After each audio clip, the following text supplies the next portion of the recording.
à toi, elle est tout à toi, tout à toi.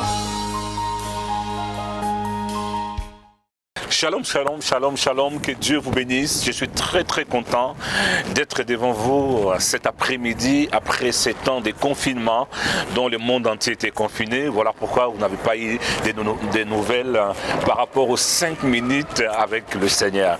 Et que Dieu bénisse toute l'équipe, en particulier Daniel, pour ce grand travail que tu es en train de faire. Voilà, nous sommes au retour, nous sommes vraiment de retour avec notre série d'émissions 5 minutes avec le Seigneur Jésus-Christ. En tout cas, que Dieu te bénisse. N'hésitez pas de vous abonner sur notre chaîne YouTube. N'oubliez pas, bien aimé, de partager. Il y a beaucoup de personnes qui ont été édifiées à travers cette vidéo. Je salue toutes les personnes qui sont en Chine, en Russie, en Amérique, en Afghanistan, Arabie Saoudite. Il y a des gens qui nous ont écrit. Vraiment, ils ont été édifiés à travers ces 5 minutes avec le Seigneur. Nous sommes de retour.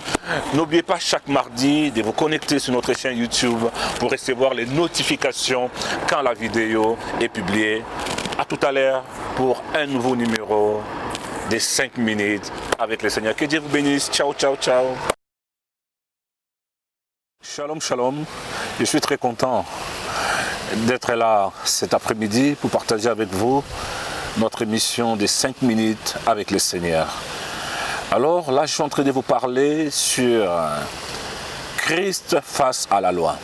Je crois que notre dernier numéro, nous avons vu dans Jean chapitre 8, à partir du premier verset jusqu'au verset 10. Mais par contre, je ne vais pas lire tout, mais je vais vous lire seulement le verset 3. Alors les scribes et les pharisiens amenèrent une femme surprise en adultère et la plaça au milieu du peuple. Ils dirent à Jésus, Maître, cette femme a été surprise en flagrant délit d'adultère. Moïse, dans la loi, nous a ordonné de lapider de telles femmes. Toi donc, que dit-il? Il disait cela pour l'éprouver, afin de pouvoir l'accuser. Mais Jésus s'étant baissé, écrivait avec les doigts sur la terre. Alors nous avons vu la fois passée, notre dernier numéro, Christ face à la loi. Les scribes et les pharisiens, ils n'étaient pas d'accord, ils n'étaient pas contents de l'évangile que Christ avait apporté. Parce que l'évangile que Christ avait apporté, c'était l'amour. Alors ils n'étaient pas d'accord du message parce qu'ils étaient dérangés par la doctrine et par l'enseignement que Christ dispensait. Alors ils cherchaient comment l'accuser. Ils ont amené cette femme, ils ont placé la femme devant tout le monde. C'était le moment où Christ est entré d'enseigner. Mais ils n'avaient pas réalisé l'amour que Christ l'avait apporté pour l'humanité entière.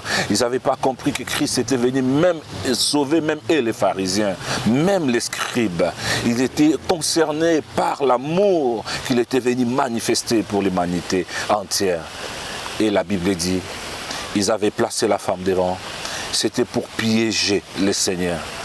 Ils ont dit, Seigneur, la loi de Moïse disait, il faut que cette femme soit lapidée. Alors qu'est-ce que toi tu dis? On l'a attrapée en adultère. Qu'est-ce que toi tu dis par rapport au message, au caractère du message que tu apportes? C'était pour le piéger. Mais ils ne savaient pas, qu'ils avaient affaire à quelqu'un qui était plus sage qu'eux. Ils ne savaient pas qu'ils avaient affaire à quelqu'un qui discernait leurs pensées. Ils ne savaient pas, ils avaient affaire à quelqu'un qui pouvait leur attraper dans leur ruse. Comme dit Job, chapitre 5, le verset 15. Il est celui qui prend les sages dans leur ruse. Ils ne savaient pas que le Seigneur pouvait leur prendre dans leur ruse.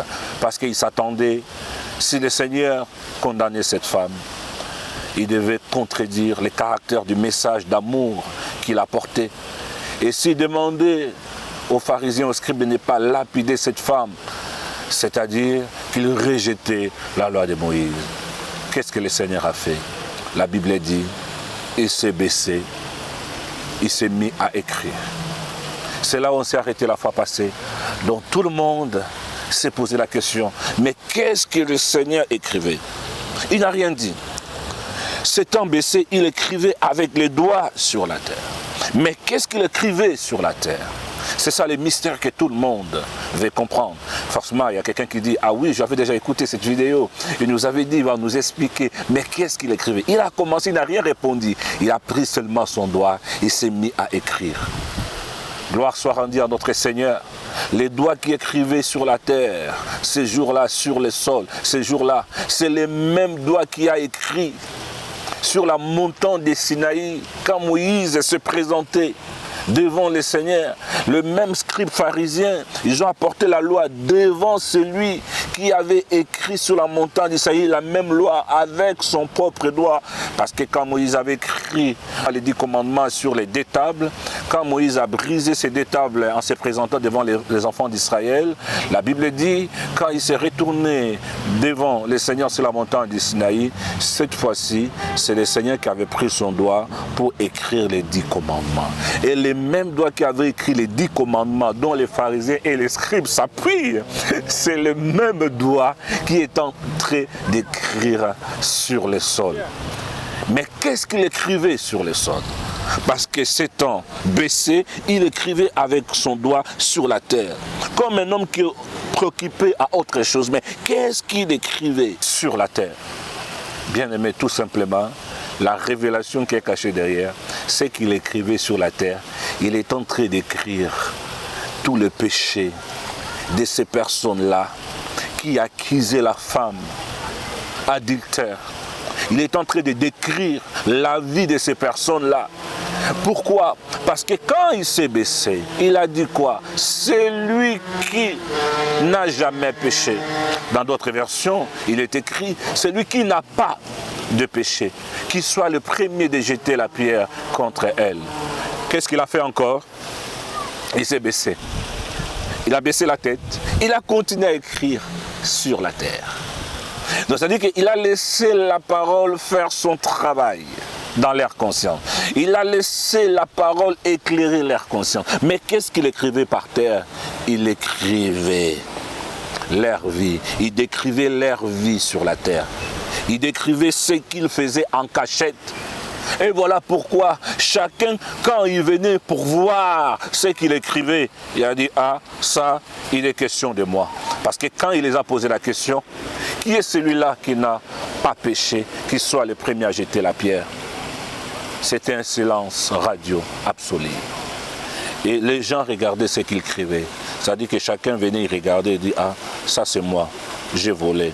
Ça c'est moi, j'ai menti. Ça c'est moi, j'ai commis l'adultère. Ça c'est moi, j'ai fait ceci. Donc c'est-à-dire que ce qu'il écrivait sur la terre, il est en train de décrire ce que ces gens-là, ils faisaient en cachette.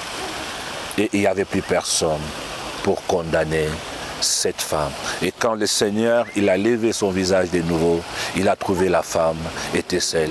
Il a posé la question à la femme, où sont les personnes qui t'ont condamné? Il n'y avait plus personne. Mon frère, ma sœur, ne laisse pas l'ennemi te condamner au niveau de ta conscience. Ne laisse pas la culpabilité surmonter ta vie. Ne laisse pas la colère détruire ta vie. C'est vrai que tu te sens condamné, tu te sens jugé, tu te sens des fois négligé, méprisé. J'aimerais te dire, il y a une seule personne qui ne te condamne pas et qui t'accepte tel que tu es. C'est le Seigneur Jésus-Christ. Si tu crois qu'il t'aime tel que tu es, le moment est venu, ouvre ton cœur, donne la première place à Christ dans ton cœur et il est celui qui est capable de te justifier là où Satan t'a condamné. Si cette vidéo t'a édifié, n'hésite pas d'aimer la vidéo, de commenter et de partager autour de toi. On se donne rendez-vous au prochain numéro. Bye bye.